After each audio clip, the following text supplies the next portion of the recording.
嘉义县老人的人口比例是22.88%，是全台湾比例上介悬的所在。全嘉义县有66台中照专车伫咧服务这个时段，毋过也是无够，而且有专车已经来到这10年的期限咯。嘉义着团体募款买新车，捐予嘉义县天主教安道基金会，希望照顾时段的服务袂受到影响。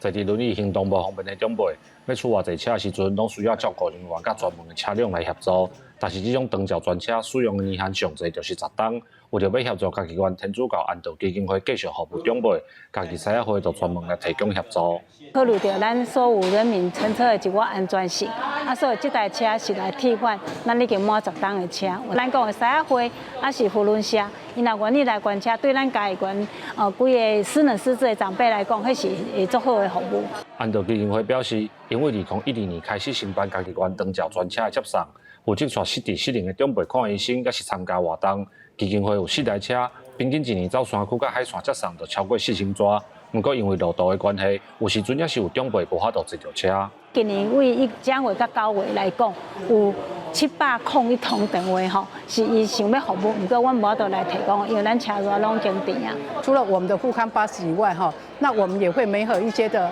計程車行，那我們也會合作，那提供配合長照基金，提供我們老人家這些的相關的長照服務。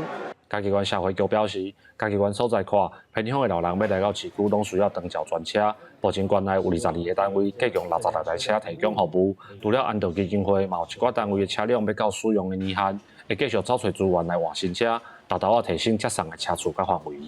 記者李慧婷，嘉義報道。